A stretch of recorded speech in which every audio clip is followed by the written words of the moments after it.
Hello everyone, my name is William Amzalag and I want to welcome you to our 9th episode of Jeunesse Longevity TV. Jeunesse, we are redefining youth.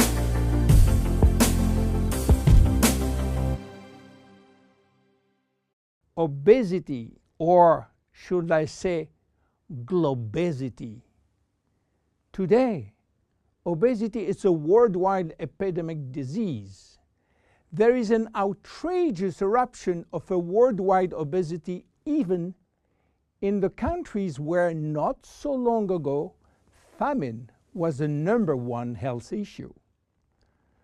The fatness of the world is changing rapidly, and this is very disturbing because it's going out of proportion and nobody can get any control of this new epidemic.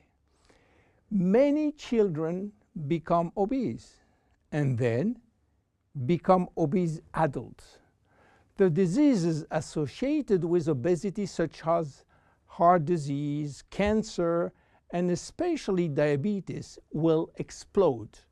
That will mean a lot of sick people all over the world. The cost in terms of death, diseases, and money spending is just astronomical. Think about today. There is in the world about 3 billion people overweight and 800 million real obese. The cost of obesity in the United States is about 150 billion per year, which is 10% of the total US medical cost. So, what is the difference between overweight and obese? Overweight means that you gain only few kilos above standard, from 1 to 15 kilos for adults. Above this threshold, you're considered as obese. If you wish to get more detailed information, then you have to calculate your BMI, which means your body mass index, by using the following formula: your weight in kilo divided by your height in square meters. If your BMI shows score under 18.5 per square meter, it means that you need to gain weight. You are underweight. If it is between 18.5 and 25, you are in normal standard.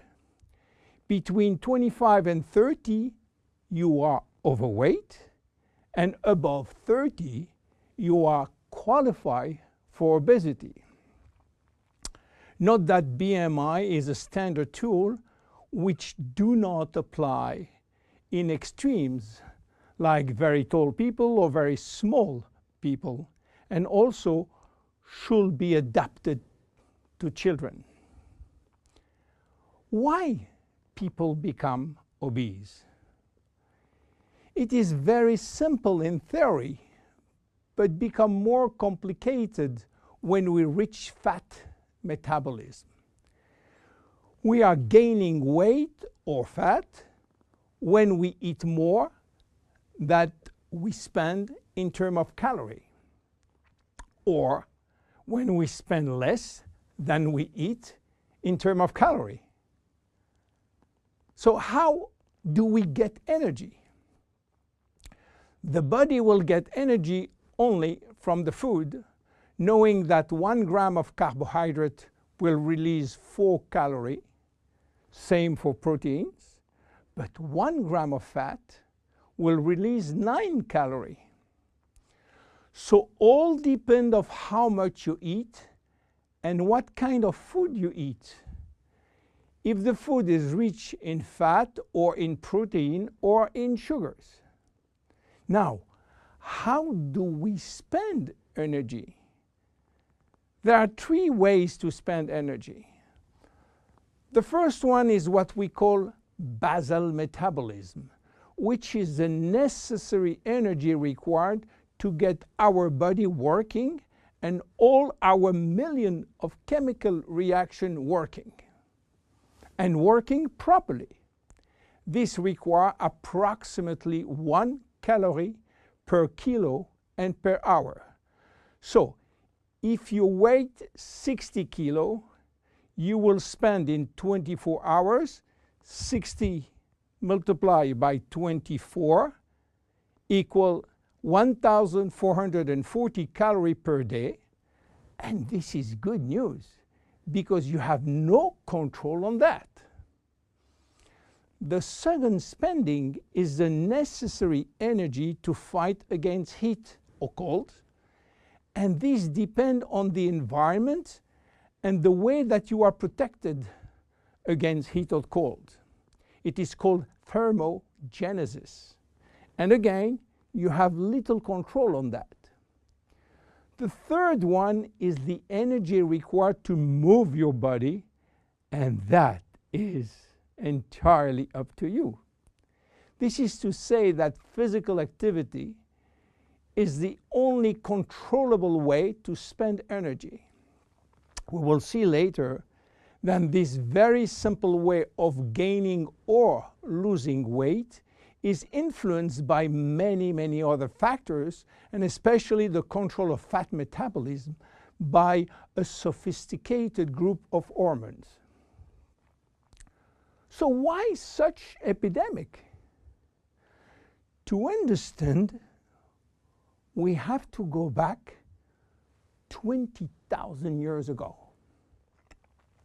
As surprising that it can be, our genes have not changed for the last 20,000 years.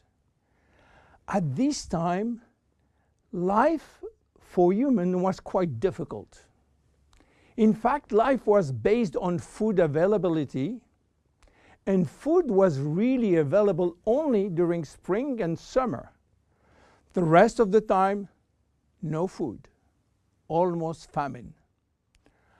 Our genes has to adapt and to work in accordance with this alternance of abundance and famine, and they create a kind of energy storage. The fat cell was born. This cell has the capacity to store all kinds of energy derived from fat, from carbohydrates, and even proteins. It can increase 50-fold its size and retain energy in the form of triglycerides. Because of uncertainty of food availability, our genes were oriented toward the saving mode, which means that every time we eat, all the energy coming from the food was oriented in the storage facility. What happened 20,000 years later? Our genes are still oriented towards saving mode, but there is no more famine. On the contrary, the new society offers an extreme abundance of food rich in calories, and that all over the year. And guess what happened? Everything is going first in storage. And once in storage, it is very difficult to get out. You understand now why it is very difficult today not to gain weight or fat. But there is another factor. 20,000 years ago, in order to bring food at home, men were hunting, fishing, or climbing trees to get fruits. And that was a huge energy spending mode. Today, with the new technology created for lifting heavy items or escalator or elevator, we reduce drastically our energy spending. You understand now why it is so easy to gain weight or fat. What are the consequences of obesity in terms of health and longevity? To make a long story short, it is a disaster. Being and staying obese will lead to a long list of chronic diseases, including cardiovascular disease, diabetes, cancer, metabolic syndrome, and consequently a drastic shortening of life. That will not account for the uncomfortable physical, emotional, and mental consequences of being heavy for ourselves and for our relationship. In terms of aging, obesity is shortening telomeres, increasing DNA damage, and reducing stem cell pool. So what to do for reducing obesity? Obviously, it is quite difficult considering the worldwide effort of the medical community with so small results. Health authorities are repeatedly organizing campaigns to inform people about the consequences of eating too much sugar or fat or the lack of exercise. But the food industry until now do not help and still putting on the market food rich in bad sugar and bad fat. The first step is to be convinced that improving your lifestyle, which means improving your nutrition, your physical activity, managing your stress and your emotion, in order to stop impulsive eating, will be a very good action to preserve your life and your longevity. The second step will be to use specific food supplements to help managing your fat metabolism and rebuild the muscles that you lose when lacking exercise. This is why Jeunesse decided to create a new line of product specially designed to counteract craving, to help fat metabolism, and to reduce muscle loss.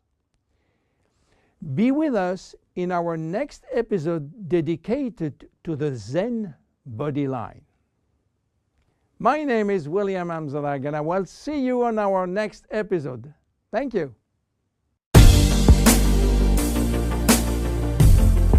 Jeunesse. We are redefining youth.